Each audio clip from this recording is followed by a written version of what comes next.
हमारा 1947 में मिला। हमारे बाद जापान 20 साल के बाद आज़ाद हुआ, लेकिन जापान विश्व का सबसे विकसित देश कहलाता है। आज भारत जो है जहां पीछे था और पीछे और पीछे, बल्कि धरातल में चला गया है। आज जब भारत की राजधानी की बात करें तो राजधानी चकमक जगमग होना चाहिए था, टोक्यो की तरह होना चाहिए था, पेरिस की तरह होना चाहिए था, न्यूयॉर्क, बीजिंग, शंघाई की तरह होनी चाहिए था, लेकिन क्या है?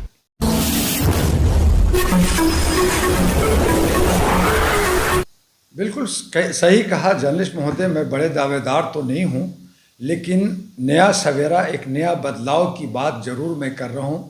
लोगों को लोकतंत्र की समझ नहीं है। आज लूट और खसोट और किसी तरह से एन केन प्रकार तरीके से सत्ता में जाने के लिए लोग आपाधापी करने में लगे हुए हैं। किसी में देशभक्ति दिखने को नहीं मिलता।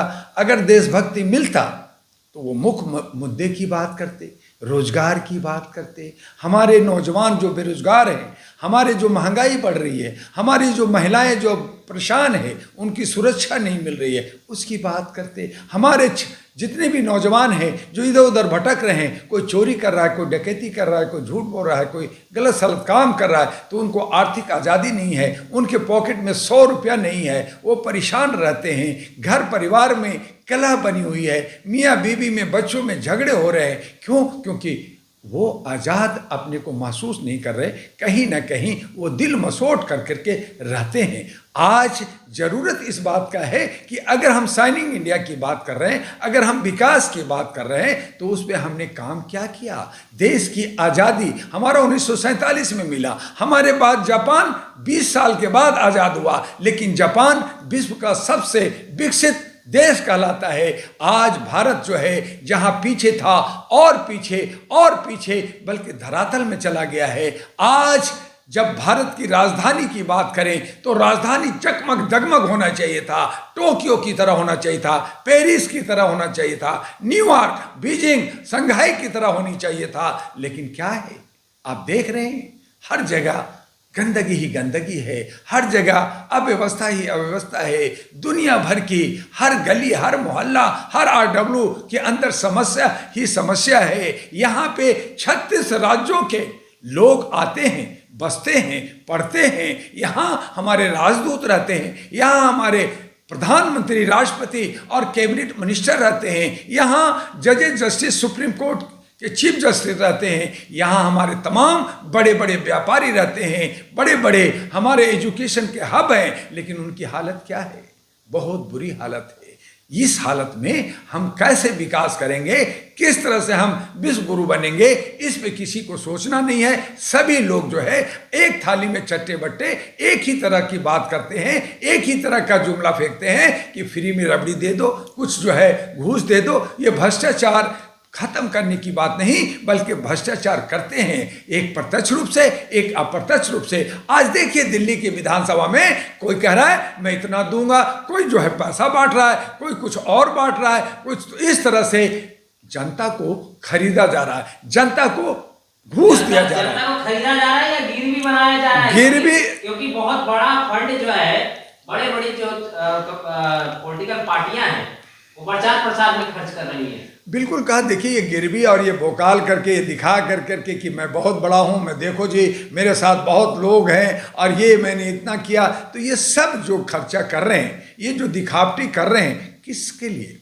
अपने लिए, कि आज 1 रुपया खर्च कर रहे हैं, कल 10 रुपया लूटेंगे। किसको लूटेंगे? जनता को लूटेंगे। जो लोग रेवड़ी बांट रहे हैं वो कह रहे हैं कि हम 100 रुपया लूटेंगे, 10 रुपया बांट देंगे, 90 रुपया खा लेंगे। तो ये सब भ्रष्टाचार, ये स्कैम, ये लूट का बाजार है। तो ये राजनीति को जहाँ सेवा भाव से काम करना चाहिए, जहाँ सेवादार होना चाहिए, जहाँ जो है चौकीदार होना चाहिए, वहाँ तो लूट व्यापार चल रहा है, बिजनेस चल रहा है कि मैं आज 1 करोड़ लगाऊंगा तो 10 करोड़ लूटूंगा, आज हम 10,000 लगाऊंगा तो 10 करोड़ लूटूंगा। तो ये लूटने का ये बाजार, ये आज लोकतंत्र को सर्वसार किया जा रहा है। हमारे धर्म निरपेक्ष राष्ट्र को लहूलुहान किया जा रहा है, हमारी भारत माता को लहूलुहान किया जा रहा है, उसकी आंचल को गंदा किया जा रहा है। जैसे गंगा और जमुना गंदी हो गई, ये जो है गंगा मैया गंदी हो गई, उसी तरह से भारत को ये लोग गंदा कर रहे हैं। हमारा जो संविधान है, जिसमें समता का अधिकार है, जिसमें सबको साथ लेने की बात है,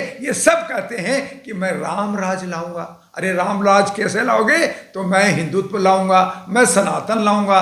कोई नहीं कहता कि राम राज उसको कहते हैं जहां एक घाट पे शेर और बकरी एक साथ पानी पीता था। वही राम जिसने सबरी जो ओबीसी की थी उसने झूठा जो है बैर खिलाई थी। वही हनुमान जो ओबीसी का दलित थे, उन्होंने राम का रक्षक बन करके लड़ाई लड़ा। वही सुग्रीव जिन्होंने अपनी जान दी, वो जो है दलित समाज से थे। तो आप हमें क्या दे रहे हैं? हमें आप लॉलीपॉप दे रहे, हमें आप गलत तरीके से ले जाए, हमें आप मनोवादी में फंसा रहे हैं। तो हमें ये नहीं चाहिए। हम सब चाहते हैं कि राम राज डॉक्टर दुआ लाएगा। राम राज की वादा डॉक्टर दुआ करता है। कैसे लाएगा? वो संविधान से लाएगा, संविधान का राम राज लाएगा। और जहां आप श्री राम की खाली बात करते हैं, हम कहते हैं जय सिया राम, जिसमें नर और नारी का सम्मान होना चाहिए बराबर, चाहे वो किसी भी जात किसी भी धर्म का हो। वो राम राज लाने की बात कर रहे हैं। जहां तक आपने बंटवारा किया है,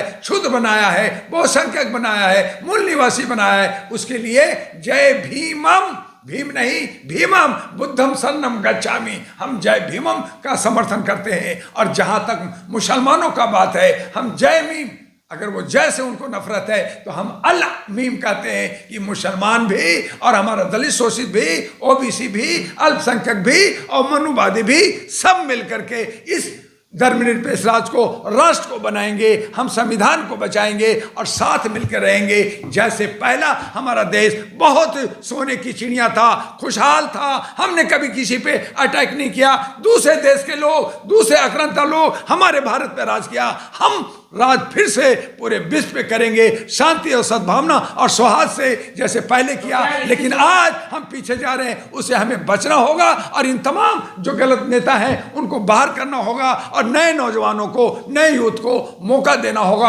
आगे बढ़ना होगा। तो इसकी शुरुआत हो चुकी है कि आपने कालका से एक ऐसे व्यक्ति को उतारा है जो ट्रांसजेंडर है, और आप बहुत ही बड़े बड़े प्रत्याशी, रमेश बिदुड़ी जैसे प्रत्याशी हैं, अलका लांबा जैसे प्रत्याशी हैं। तो क्या देखिए, कौन बड़ा कोई छोटा नहीं है, क्योंकि हमारे लोकतंत्र के अंदर जिसको जनता पसंद करती है, जिसको जिताती है, वो बड़ा है। कई बार प्रधानमंत्री और बड़े बड़े चेहरे वाले भी हारते हैं और हारते देखा है। लेकिन आज जब सुप्रीम कोर्ट ने ट्रांसजेंडर को उनको कहा कि इनका बराबर का हक है, हमारा संवैधानिक हक बनता है, उसको मौलिक अधिकार है, तो आप उसको उम्मीदवार क्यों नहीं बना सकते? क्या वो जनप्रतिनिधि नहीं बन सकता? क्या वो भारत का हिस्सा नहीं है? तो उसको हमने मौका दिया है। 2 हमने उम्मीदवार को टिकट दे दिया है। उनका नॉमिनेशन एक का कालका जी से होगा, दूसरा का नई दिल्ली से होगा, 2 और देख रहे हैं। तो इस तरह से राष्ट्रीय महागठबंधन, नेशनल ग्रैंड अलायंस 70 सीटों पर छोटे छोटे कई पार्टियों के समूह और सहयोग से हम उम्मीदवार उतार रहे हैं। देखते हैं कि कितना नॉमिनेशन ओके होता है, क्योंकि कई बार हम नॉमिनेशन करते हैं, इलेक्शन कमीशन का आरओ कई गलती करता है, कई पार्टियां डरा देती है, कई लोगों को खरीद लेती है। लेकिन हम मुस्तैदी से मानवता के लिए अहरा नेशनल पार्टी को, इनवेलप को लेकर आगे बढ़ रहे हैं। आज हमारी कितनी जीत होगी नहीं होगी, लेकिन हमें पूरा विश्वास है कि हमारे बिना दिल्ली के अंदर कोई सरकार नहीं बनाएगा, क्योंकि अब मानवता की लहर जाग चुकी है, आगे लहर बन चुका है। और इस पे अहरा नेशनल पार्टी जो राष्ट्रीय महागठबंधन का घटक है, वो पूरी की पूरी कोशिश कर रहा है, तन मन धन सभी तरह से लगा हुआ है।